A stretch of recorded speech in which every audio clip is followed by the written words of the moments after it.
নমস্কার বন্ধুরা, সকলকে জানাই আবার একটি ভিডিওতে স্বাগত। আজ তোমাদেরকে নিয়ে যাবো এমন জায়গায় যেখানে সরস্বতী পুজো প্রায় দুর্গা পূজার মতো পালন করা হয়। চলো যাওয়া যাক। তাই বেরিয়ে পড়লাম আজকের ডেস্টিনেশন যোধঘানেশ্বর।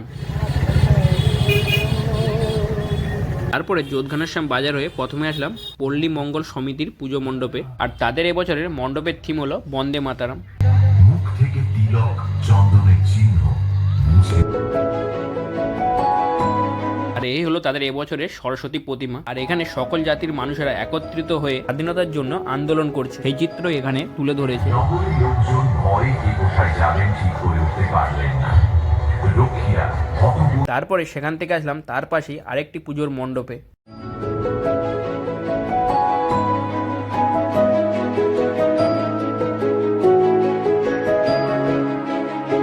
তারপরে আসলাম যোধঘানেশ্বর শুভকামনা ক্লাবের পুজোর মণ্ডপে। আর এখানে সরস্বতী মায়ের প্রতিমাকে এক শিল্পী সিলেটে ফুটিয়ে তুলছে, এই চিত্র এখানে তুলে ধরা হয়েছে।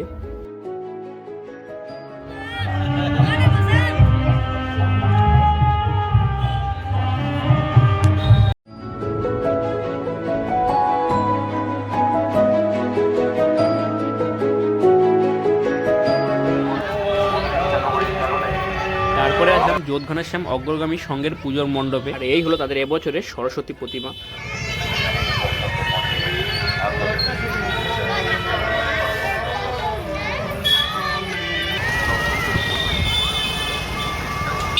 তারপরে সেখান থেকে গেলাম 81 বছরের পুরনো বিনাপানি সংঘের সরস্বতী পুজোর মণ্ডপে। আর তাদের এবছরের থিম হলো আদ্যাশক্তি।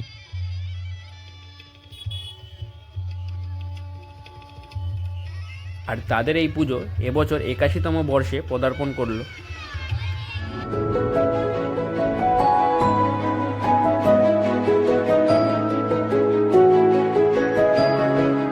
আর এই হলো তাদের এবছরের প্রতিমা আদ্যাশক্তি।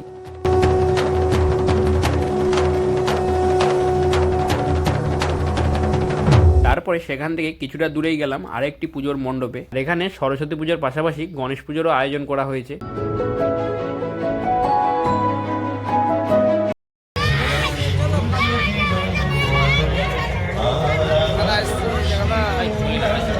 এখন রয়েছে বন্ধুরা আমরা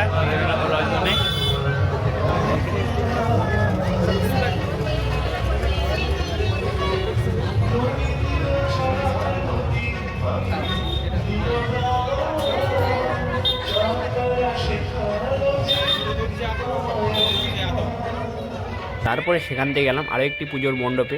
আর এখানে মণ্ডপে যাওয়ার পর থেকে খুব সুন্দরভাবে আলো দিয়ে সাজিয়ে তুলেছে। আর মণ্ডপের বাইরের মতো মণ্ডপের ভিতরটিকেও তারা আলো দিয়ে খুব সুন্দরভাবে সাজিয়ে তুলেছে। তার পাশেই একটি পাত্র দিয়ে রাখা আছে মহাকুম্ভের পবিত্র জল।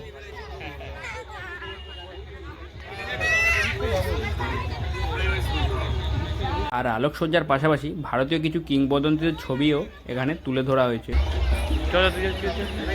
আর এই হলো তাদের এবছরের সরস্বতী মায়ের প্রতিমা।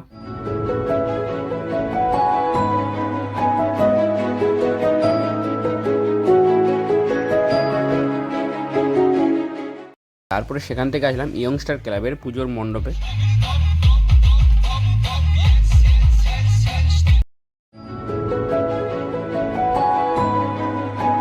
আর এখানে আর প্রতিমার ব্যাকগ্রাউন্ডে পুরো সোলার কাজ করা হয়েছে।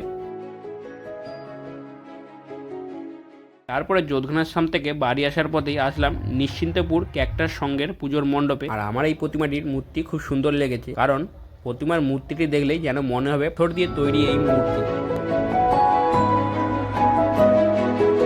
বন্ধুরা, দেখা হচ্ছে আবার পরবর্তী ভিডিওতে। আর ভিডিওটি ভালো লাগলে লাইক আর কমেন্ট করো, আর চ্যানেলে নতুন থাকলে সাবস্ক্রাইব করে দিও।